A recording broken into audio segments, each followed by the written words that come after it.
safeguard against serious concerns, like neural tube defects. Luckily, much of the NTD burden is preventable. Starting folic acid before conception and continuing through pregnancy is vital. But did you know there's a more superior form of folic acid? A readily utilized form of this crucial vitamin. Introducing Foladvance with 5-methyltetrahydrofolate, the active form of folate that the body can use immediately. Unlike regular folic acid, it does not require conversion in the body, making it ideal for supporting a woman's health even before pregnancy begins. Foladvance, your partner in nurturing life, optimal nutrition, and expert care. Because sometimes knowing you're giving more than enough is what gives you the courage to begin. Celebration of being a woman is easy if nothing is holding you back. Like pain, especially if that pain is oftentimes misunderstood. Symptomatic impact of endometriosis affects millions of women with delayed diagnosis, since most conditions do not have noticeable symptoms in the early stages. Help is on the way as we introduce Dianogest Evifact, an oral treatment formulated to help reduce hormone production linked to painful symptoms of endometriosis. There is now a treatment option for long-term management of life-hindering endometriosis-associated symptoms.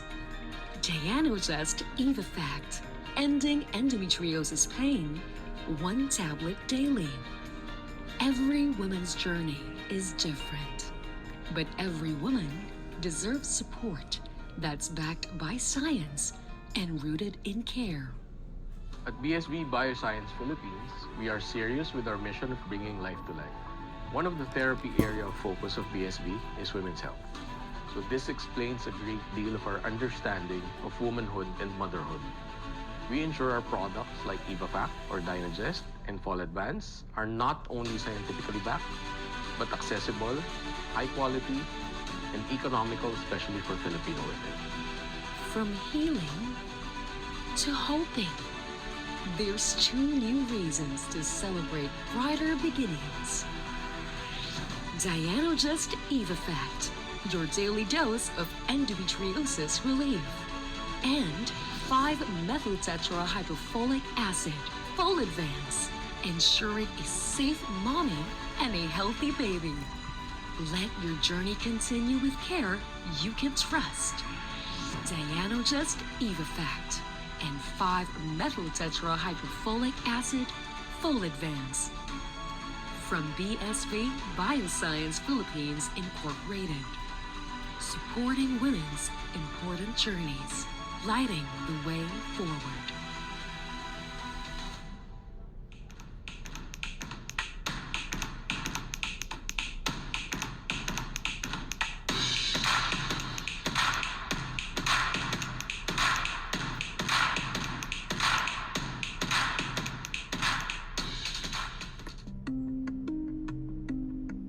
Life is a journey where each stage of life comes with escalating curiosity and excitement, with increasing stamina and vigor.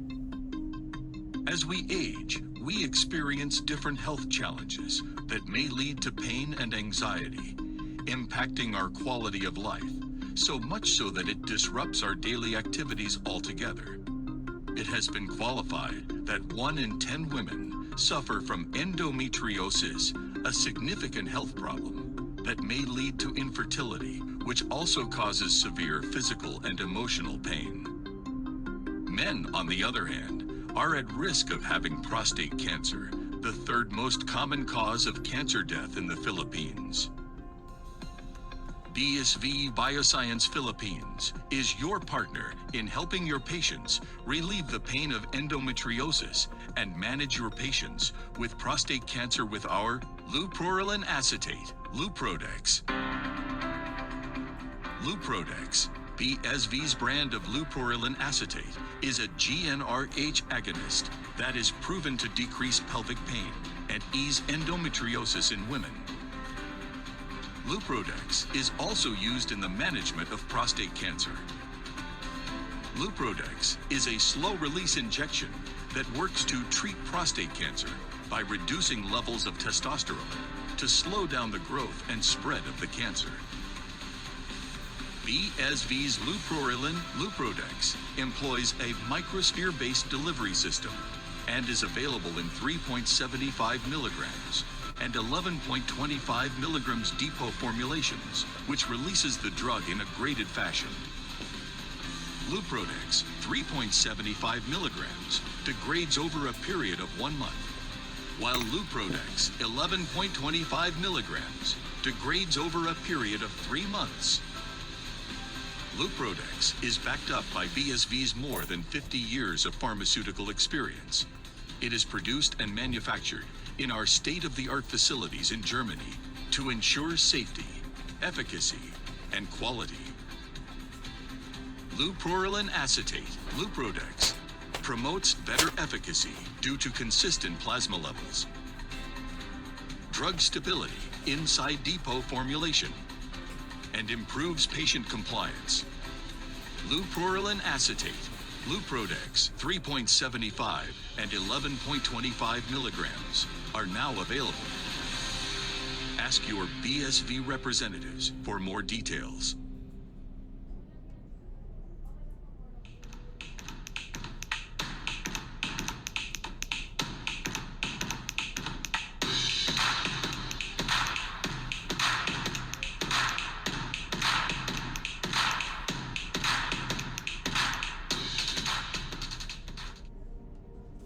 Every pregnancy is unique, and although every expecting mother's aspiration is to have a healthy and stress-free pregnancy, complications often occur that sometimes lead to a stressful process. Based on World Health Organization, there is an estimated 13.4 million babies born preterm in 2020, and preterm birth complications are the leading cause of death among children under 5 years of age. It is our role to support our patients have a healthy and smooth pregnancy. That is why it is important for us to have a reliable, safe, and natural product to help our patients through their journey. Giving oral progestin will help normalize the progesterone level in the body to assure an on-time delivery in pregnant patients and improve menstrual cycles of non-pregnant women. Progesterone is our natural solution to help women reduce the risk of pregnancy complications such as threatened abortion and preterm labor. Progesterone is natural, making it safe not only for pregnant women, but also for women trying to conceive by preparing the uterus for pregnancy. Progesterone, when micronized, provides easier absorption, thus promoting higher efficacy. BSV Bioscience is committed in bringing light to life by providing our partners a solution to our patients' needs. Started in 1971, BSV is backed up by 52 years of experience in the pharmaceutical industry. Each produce is meticulously checked and reviewed to ensure that our offering is of great quality, giving you a wide range of products for women's health and fertility since 2018.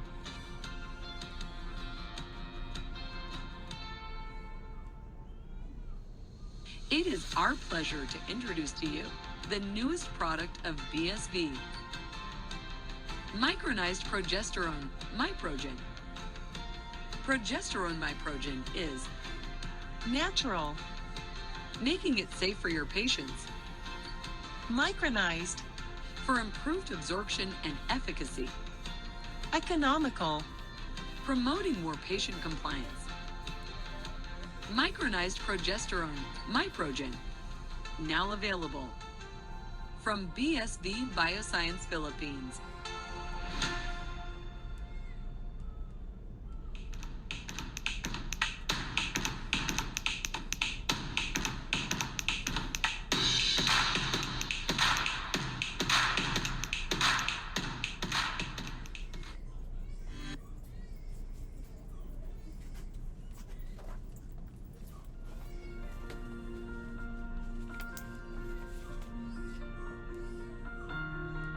name of the Father, and of the Son, and of the Holy Spirit.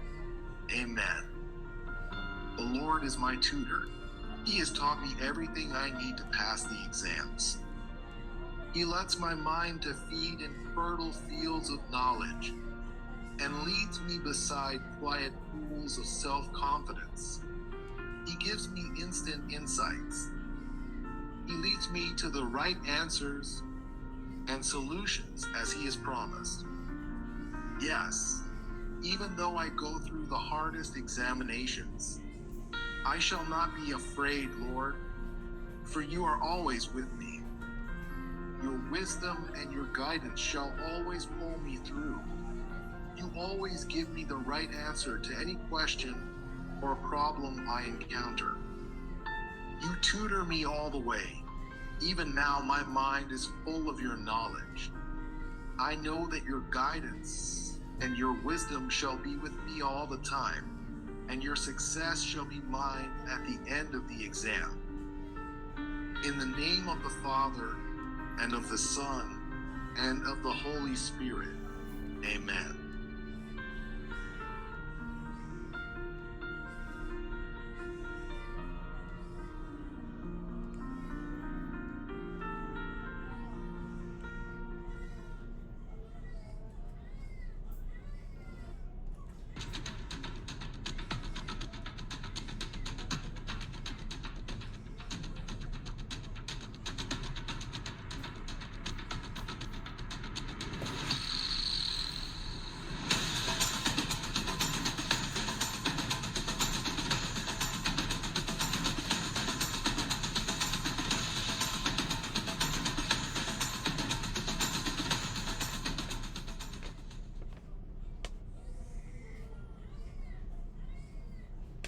Good morning, dear doctors. Welcome to our fifth Sunday of our BSV 8 Seeds Rice Review.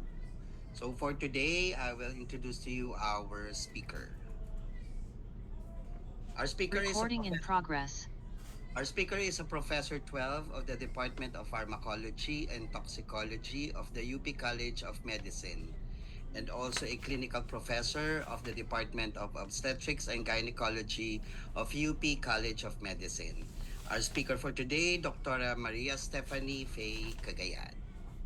Good morning, Doctora.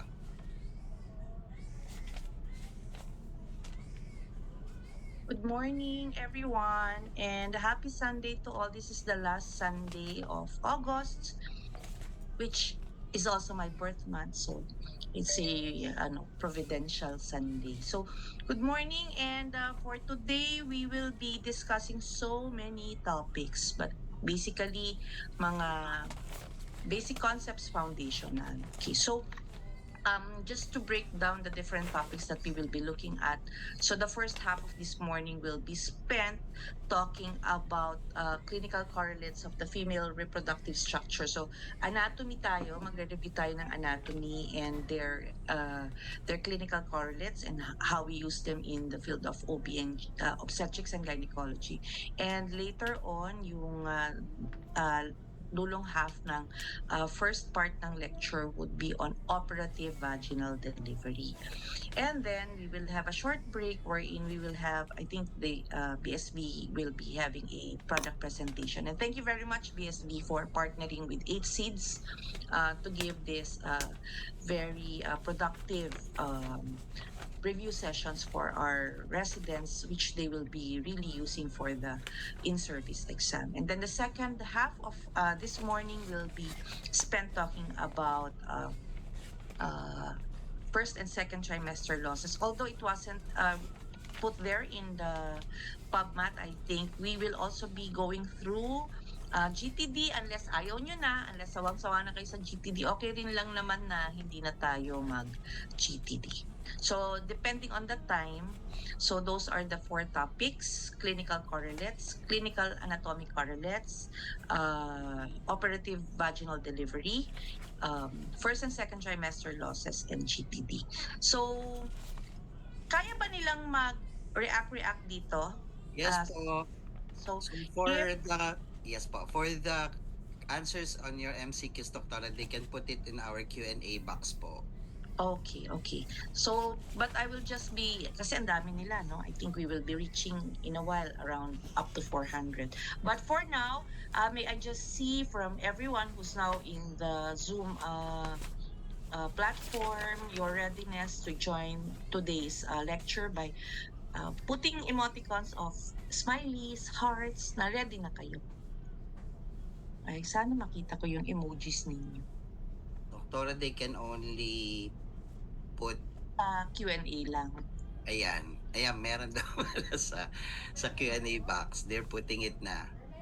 Gusto ko ring makita, gusto ko na may kausap ako. Alam mo, hit na hit ko nang walang kausap. Nagpapanggap ako dito na nagle-lecture ako. Pero I think nakakakita naman ako. Nagta-type sila ng answers nila ng puro smiley. Pero lilima lang yata sila. Parang hindi pa sila... Hindi madami. Oo. Ayan. You Ayan. can scroll it down, Doktora. Ay, hindi ko mabagal kasi yung ano ko. Okay. Sige, continue scrolling down and I will start with my lecture. I hope you will learn something from today's lectures. Sir Russell, please help me look at the answers later on. Yes, I can assist you po. Pasabi lang sa akin through my other gadgets. Yes Okay. po. Para lang medyo maganahan din ako. I don't really like looking at the screen and I would rather, given the opportunity, I would rather have a face-to-face interaction with learners. So we're all learning and I cannot really see if I'm reaching my students if I don't see them. So this is the worst platform actually for teaching. Okay, we'll start. So I will now begin with clinical anatomic correlates. And when we talk of the pelvic region, we're actually looking at the area of the trunk between the abdomen and the lower limb. So itong sa taas and even the chest. No? So it includes the pelvic cavity, the ball-shaped space between, which is enclosed by our bony pelvis, the perineum, inferior to the pelvic floor, and between the upper aspects of the thigh. So those the structures that are located there would be what we will be discussing now. And why is it important for us to know the anatomy of the pelvic area? Of course, this is our bread and butter. Napakahirap naman na nag-oopera tayo, nag-treat tayo ng mga kababaihan na hindi natin alam what we are looking at. Okay, so we also need to know these structures to be able to plan the surgery that we will be doing for them and prevent complications. So good morning again, and I'm Dr. Cagayan. These are the learning objectives. Okay, so yeah. So first we go to our nawala yung aking ano. We go to your anterior abdominal wall. Okay, and iba kasi yung controls. So when we are looking at the anterior abdominal wall,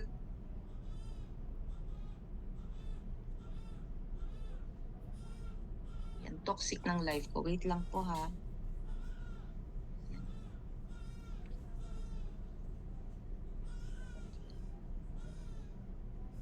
So the anterior abdominal wall encloses the abdominal cavity and protects the abdominal viscera.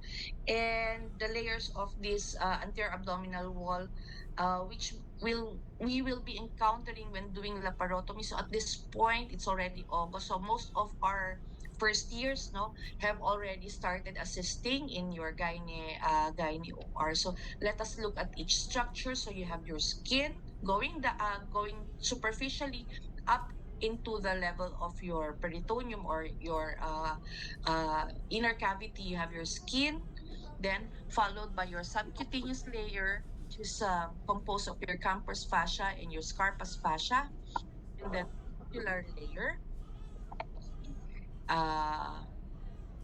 and the musculo-aponeurotic layer, which also encompasses some of the muscles, followed by your transversalis fascia and your extraperitoneal fascia, going to your peritoneum. And then now, if you're going to open, so when we cut through the skin, these are the different layers that we are actually traversing. And you can see from the diagram on the side.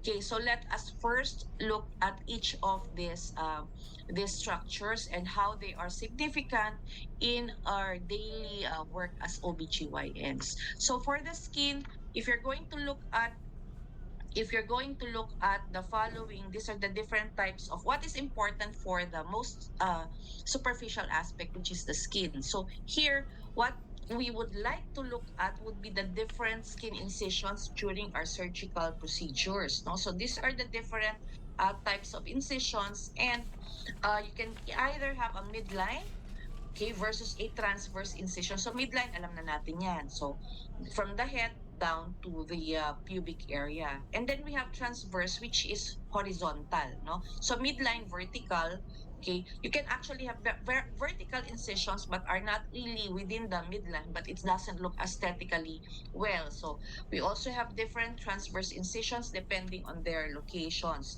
Basically, if we're going to look at the later on, we will see how which type of incision is better for whatever indication. Okay, so here is your different types of skin incisions, usually in terms of the transverse incisions.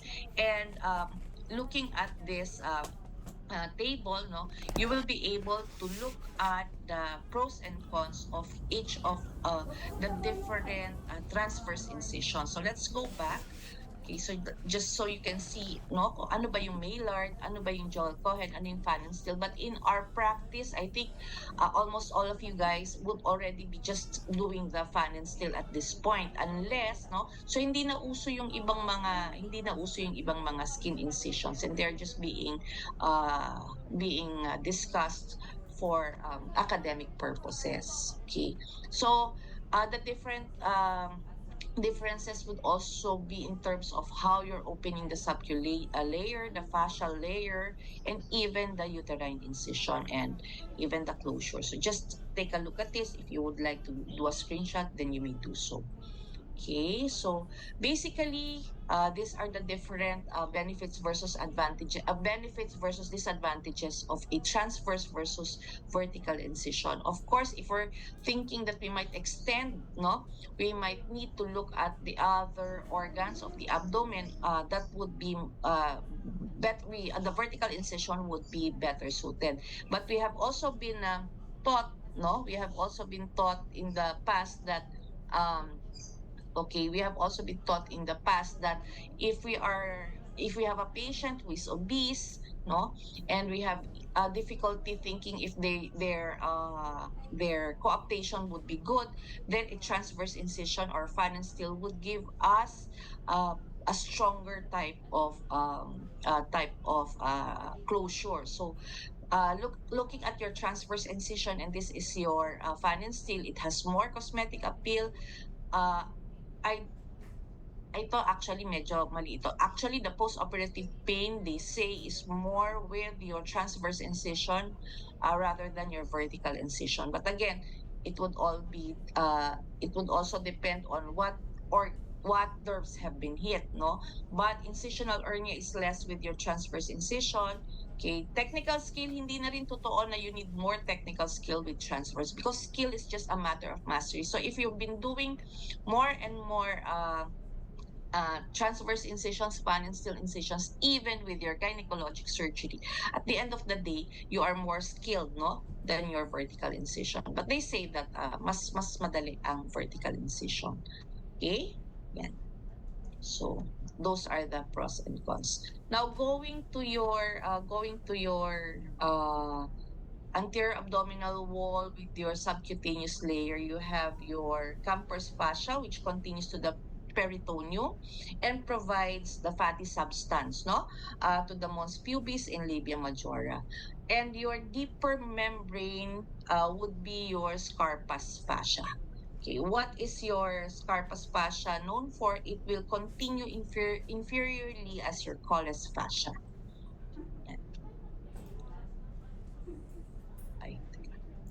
So this is your clinical correlate.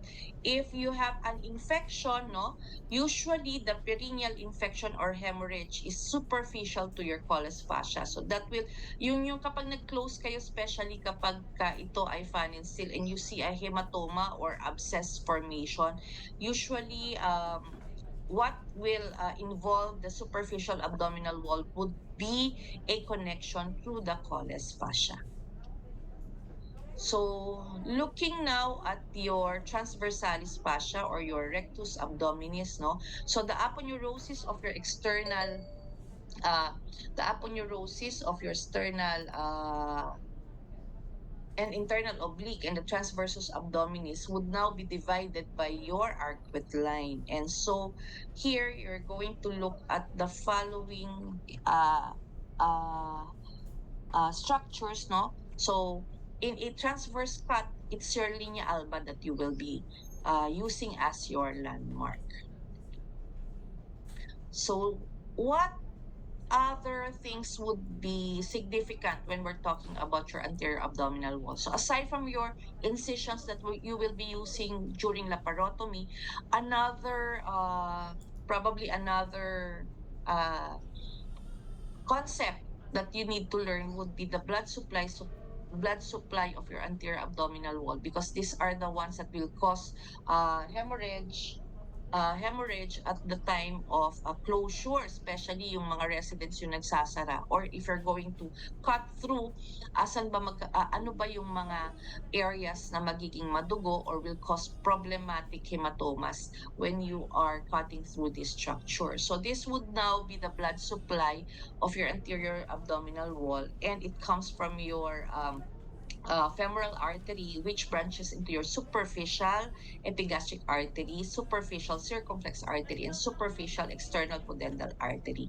And all of this supplies the skin and subcutaneous layer of the anterior abdominal wall up to the layer of your mons pubis. So look at those blood vessels which are enclosed in the blue box. Okay, so kapag ka naghiwa tayo sa anterior abdominal wall, yan yung mga most probably matatamaan.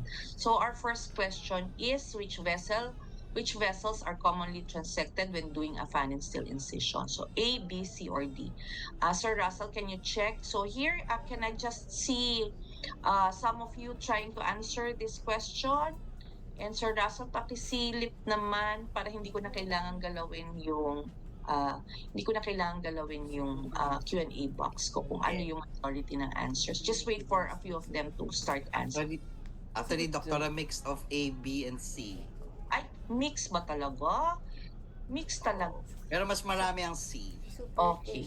Sige, mas marami ang C. Very good. If mas marami ang C, C is the correct answer. That is your superficial epigastric vessel. So please start reviewing, no? Your compre gyne, or even your anatomy books from your first year proper. Okay, so the answer here is your superficial epigastric vessel as they course diagonally towards the umbilicus. So pag tinignan nyo siya, nakikita nyo ba itong cut ng Pfannenstiel? See? Yan yung madalas nating tinatama. Kaya nga tayo may cautery. Yan yung parang shoop, or even if you do your blood dissection, yan yung madalas nahihit ko kapag ka nagpa-Pfannenstiel ako for cesarean section. But since alam kong tatamaan ko siya, sometimes mabagal yung paghiwa ko, pero alam ko naman na tatamaan ko siya, so naka-ready na yung aking mga clamps or even your cautery.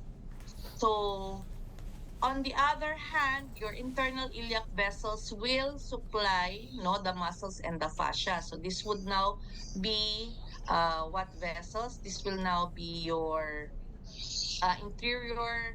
inferior epigastric artery, your deep circumflex artery, and your external, coming from your external iliac artery.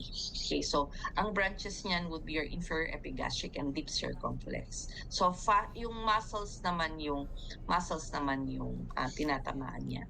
So here, ang Maillard mataas. So if you're going to do a Maillard incision for your cesarean section, which vessels should you watch out for to avoid excessive bleeding? A, B, C, or D? A, superficial circumflex. B, inferior epigastric. C, superficial epigastric. D, deep circumflex vessel. Most of them answered B. Letter B, boy. in boy, very good. That's the correct answer. Yan. Very good. Yan. So, inferior epigastric artery as seen in this diagram. Okay, very good. Okay, so now let us look at innervation of your anterior abdominal wall. So here, it's the thoraco-abdominal nerve, the iliohypogastric and ilioinguinal nerves that are actually ventral branches. So can you look at the one na highlighted ng blue, ano? And they come from the 5 to 12 thoracic nerves that contribute to the innervation of your abdominal wall. So it is actually your here it's the main branch, no, the main innervation would be coming from your iliohypogastric nerve, and it innervates the skin over the suprapubic area, as well as it can actually also innervate your mons pubis, your upper labia majora, and your middle upper thigh. Okay, so and what happens? So it can be severe during a low transverse incision, which can actually, which is overlying the anterior rectus sheath or is separated from the rectus muscle. Ano ang problem dito? Sometimes when we do fan and steel incision, after pagbalik ng patient, magko-complain sila na walang pakiramdam yung lower, yung area above the pubic, yung skin above the pubic area. So pwedeng nakat natin yung nerve na yan, or na-entrap during closure ng CS natin. Yan. So sinagot ko na. But yeah, yan yung mga common questions natin. A patient who underwent cesarean section with a fan and steel incision is complaining of numbness. So alin dito ang transected during the surgery? If you were listening, baka some were not paying attention. So dapat, if you were all paying attention, then all of your answers would be letter.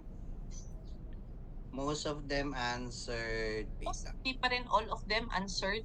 C. Hindi, may A, B, and D. Pero mostly C. Ha? Meron pa rin A, B, and D? Opo. Sino sagot kanina? It's your iliohypogastric nerve. Okay? So yan. Now, so that is now the area of your anterior abdominal wall. So I know we were talking about female reproductive structures, but since this is anatomy, napaka-importante na pag nagka-cut through tayo bago tayo umabot doon sa mga titirahin nating mga organs kapag tayo nag-oopera natin, dapat alam natin kung ano yung hinihiwa natin or pinapasok natin bago tayo makarating sa pelvic area. So now, let us discuss the female reproductive tract, starting from the outside going in, no? So, okay. So when we talk of the external female genitalia, this will now include the following structures as is written there on your screen. Your mons pubis, labia majora, minora, your clitoris, and the vestibule, which encloses all of these openings. Okay, they occupy a large part of the female perineum and collectively form what is known as your vulva. Okay, what is the function of your vulva? Okay, so actually, marami siyang functions, but mainly for reproduction and sexual pleasure, parturition, and protection of your internal genital organs. So those are the functions of your vulva. Okay, if we're going to look at the mons pubis, okay, this is the triangle, no? And it's a mass of subcutaneous adipose tissue anterior to your pubic symphysis and bears most of the pubic hair. So ito, ano ba yung mga importante dito? You will see this when we are discussing perhaps in your pediatric gynecology or in your REI, no? Description of your secondary characteristics as the woman or as the female is going through the developmental changes. So yeah. So the next structure would be your labia majora. Okay, so it's a pair of thick folds. Found inferior to the mons, and the fissure between the folds would now be called your pudendal cleft. So, ano ang importante dito sa labia majora? The round ligament of the uterus. So, please take note of this. Pagka sinabi ko to, baka ito yung mga usual na mga lumalabas during exams. But for the board exams, for the first years, ito yung mga lumalabas sa mga board exams. The round ligament of the uterus passes through the inguinal canal. Wait lang po. Okay. Passes through the inguinal canal and continues into the labia majora where the nerve fibers spread and intersperse with the tissue of the mons pubis. So, okay, so yun yung importante dyan. Round ligament of the uterus will terminate at the upper border of your labia majora. So it has a lot of apocrine, eccrine, and sebaceous glands. And then followed by your labia minora. So if you actually if you spread the parang wings or fold, okay, your labia minora is the homologue of your labia minora would be the penile, urethra, and ventral shaft of the penis. Okay, so it will extend superiorly, or it will divide into either your lower lamella, so that's the frenulum of the clitoris. So if you want to visualize, just look at the picture as I am saying the words, no? Kasi hindi mahirap minsan, but you have the picture in front of you, so dapat nakikita nyo na siya. So inferiorly, you have the fourchette, yan yung mga naririnig ninyo, no? Yung area between, yung posterior fold. And as compared to your labia majora, it lacks hair follicles, it doesn't have eccrine glands and apocrine glands. What it has would be your sebaceous glands. And these are also important for lubrication purposes. Okay, so another structure externally would be your clitoris, is the principal female erogenous zone and the erectile homologue of your penis. So what do you need to learn about this? The blood supply is your internal pudendal artery, and the clitoral body is supplied by your deep artery of the clitoris. You might have heard of your dorsal artery of the clitoris, and it supplies the glands and the prepuce.